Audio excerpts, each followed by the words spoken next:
रुको जरा। क्या आपने कभी सोचा है कि इस सृष्टि में सबसे बड़ा देवता कौन है? कोई कहता है ब्रह्मा, क्योंकि उन्होंने ब्रह्मांड रचा। कोई कहता है विष्णु, क्योंकि वे पालनहार हैं। कोई कहता है शिव, क्योंकि वे संहारक हैं। लेकिन असल सच क्या है?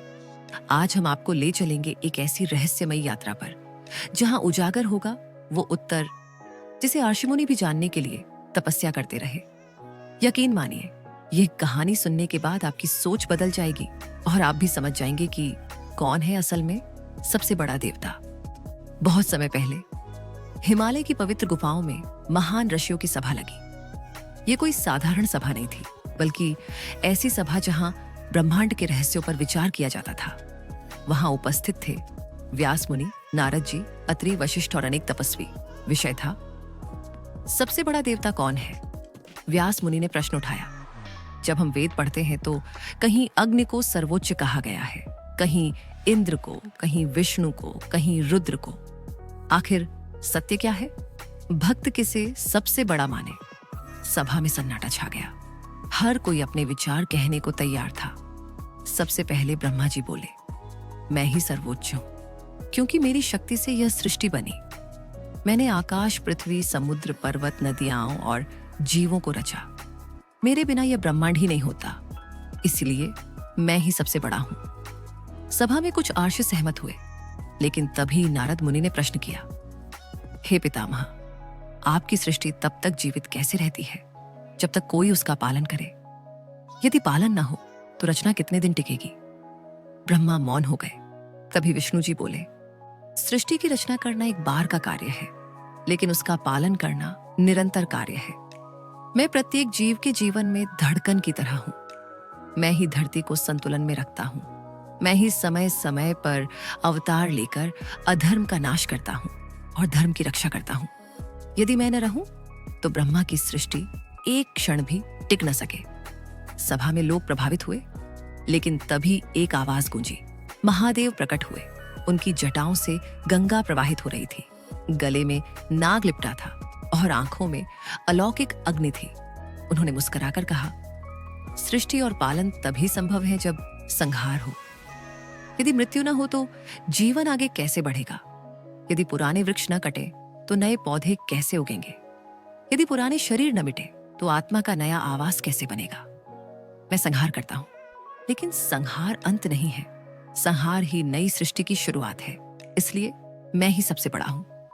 उनकी वाणी सुनकर पूरा वातावरण कंपित हो उठा। तभी दिव्य आकाशवाणी हुई, हे देवताओं, तुम तीनों ही महान हो। ब्रह्मा सृष्टि करता है, विष्णु पालन करता और शिव संहार करता। तीनों के बिना ब्रह्मांड का संतुलन असंभव है। एक भी ना हो तो संसार चल नहीं सकता। सर्वोच्च कोई एक नहीं है, सर्वोच्च है त्रिदेव, ब्रह्मा, विष्णु और महेश। लेकिन ध्यान रहे, इन तीनों से भी ऊपर है वह शक्ति जो सब में व्याप्त है। ऋषि विस्मित रह गए। उन्होंने पूछा, वह शक्ति कौन है? आकाशवाणी बोली, वह शक्ति है परम ब्रह्म, जो न जन्म लेता है न मृत्यु, जो न आदि है न अंत, जिसे भक्त अलग अलग नामों से पुकारते हैं। कोई विष्णु कहता है, कोई शिव, कोई ब्रह्मा, लेकिन असल में वह एक ही है। नारद मुनि ने यह सुनकर कहा, तो क्या देवता बड़े नहीं बल्कि भक्ति बड़ी है? आकाशवाणी बोली, सही कहा। देवता तभी महान बनते हैं जब भक्त उन्हें महान मानता है। यदि मनुष्य भक्ति ना करे तो देवता की शक्ति प्रकट कैसे होगी? अतः सर्वोच्च कोई देवता नहीं, सर्वोच्च है भक्ति। भागवत पुराण में कहा गया है, सभी देवता एक ही परमात्मा के अंश हैं। शिव पुराण में मिलता है, शिव ही ब्रह्मा है, शिव ही विष्णु। विष्णु पुराण कहता है, विष्णु ही ब्रह्मांड के रचयिता और पालक है। वेदों में वर्णन है, एकम सद्विप्रा बहुधा वदंती। सत्य एक है, ज्ञानी उसे अलग अलग नामों से पुकारते हैं। भाइयों और बहनों, हम जब सबसे बड़े देवता को खोजने निकले तो पाया कि असल में सभी देवता बराबर हैं।